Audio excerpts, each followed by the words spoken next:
Hi, I'm Isabella Pascal. I am Gabriel Clark. I'm Smith Ruger.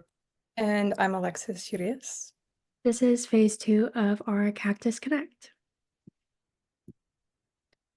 So first, we're going to refresh on our ER diagram from phase 1. We haven't changed anything, so it is going to stay the same that we're basing it off of. And then next, we can look at our data tables from phase 1. So this is the example of our data tables that we're going to be using. Also, nothing has changed since phase 1, and so now we can start looking at the DDL. Okay, so going over our data definition language scripts, there are currently three main entities that we're taking a look at, which is our city table, our event table, and our users table. So based on our application, we wanted to model the city that our users will be in along with the events, and then also the events happening in the cities, and then the users who live in the cities and participate in events. So we also have the user event table, which models the relationship, the many-to-many relationship between the user UUID and then the event UUID. And then we also have a table for users and their favorite events. And this just models the relationship between UUIDs again and the event UUIDs.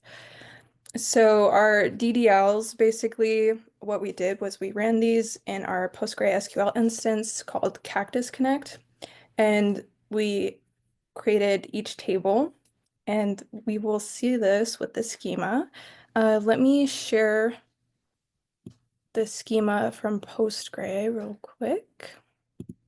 This is our city table, as you can see, and here we have the city name along with the UUID for city, and then here is the relationship modeled. I'm gonna have to zoom out a little. All right, for city to users, and then here we have our UUID for users, we have our email for users, their first and last name, along with the is volunteer. This is a Boolean value just to check if the user is a volunteer or not. And then we also have their interests as a string, and then our foreign key for the city UUID. And then for the event table, we have UUID for events. We have the name of the event along with the URL to the website for the event, descriptions, and then also the category of the event. And then is this a volunteer event Boolean along with the city UUID as the foreign key. And then we have a location. I believe that's a string, or it might just be a varchar. And then we have a date value as well. And this is also a date data type. So we can just get the right value for the date instead of using a string.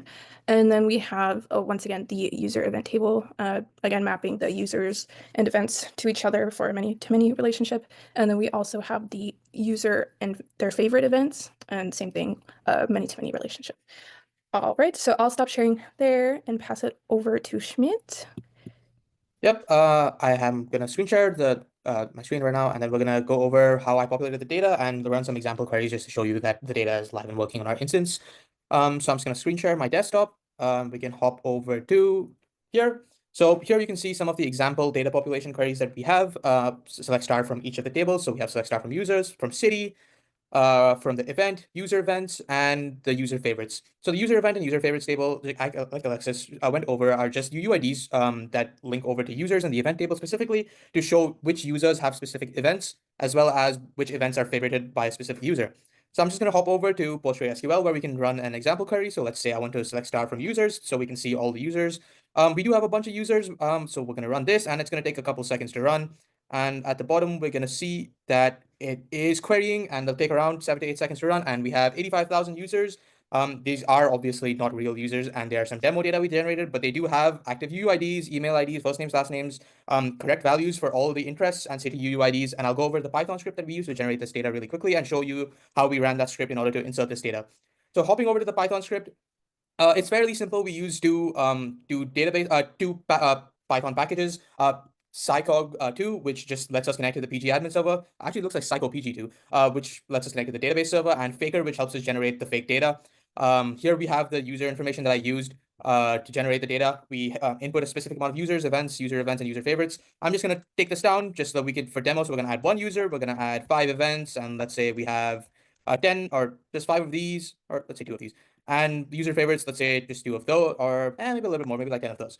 So the script just goes over the Phoenix cities. So we just have Phoenix, Tempe, Mesa, and a bunch of other areas in the greater Phoenix region in this in like around an hour away from where Tempe is. We have a bunch of interests that we hard coded. So we have technology, sports, music, arts, reading, etc., etc. We have event categories, categories for the events. They align up with the interests earlier. So cooking, for example, would align up with food and drink. Sports would align with fitness and stuff like that. These events and event categories will be interests and event categories will be filtered further in our front end UI.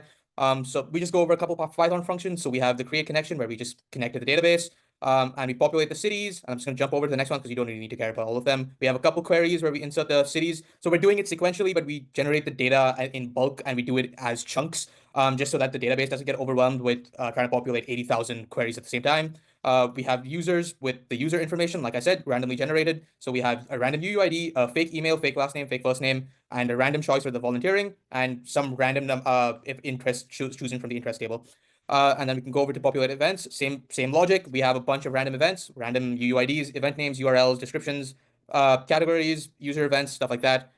Jumping over the next one, populate user events. We go through the relationships. We just do some sanitization to ensure that the UUIDs exist before we jump over to the next thing, because we don't want to create entries for relationships that don't exist that will cause various different issues. And the same thing for user favorites. So now I'm going to run the database, run the Python script once just to show you how the data entry work. So it'll just populate the city tables, go over to the user tables, insert a couple users, successfully populate the users. So here it says it added. Okay, there we go. So here it says it populated the users with these many users. That's obviously incorrect. We just added one. If you go back to PG admin, oops, over there, you can see 85761. It added one, so it's 85762. It's just taking the largest value. Same thing with these. Just added 5 more events, added 5 more rows, and added 10 rows to the user favorites table. So I just showed you how we added the database. As you know, we can scale up the values. I had 100,000 users to this earlier, but you can have any value that you want. It just depends on how long you want to do it. I'm going to pass it off to Gabe to show you some example queries that we used when we are going to demo our application. All right, let me share my screen. And okay, starting off with some of the relevant queries, the beginning with the 2 select queries. If we wanted to see how many events that we're currently hosting that are in fact volunteer events, we could run a query like this. And it shows about almost 5,000 of our events are in fact volunteer events. And in that same vein of a relevant select query, if we want to find out how many of our users are actually volunteers, we could run a very similar query in which we could see about 43,000 of our users are volunteers. Moving on to the update query, if we just take a look at this user, we can see that his city UUID, let's just look at the last 5, so 8BCC. If for whatever reason we wanted to update that, we could run a query like this to change that city. If he moves, whatever, we could run a query to change that. It'll successfully return. And then if we go back and check on it, it should end in 6065F right there.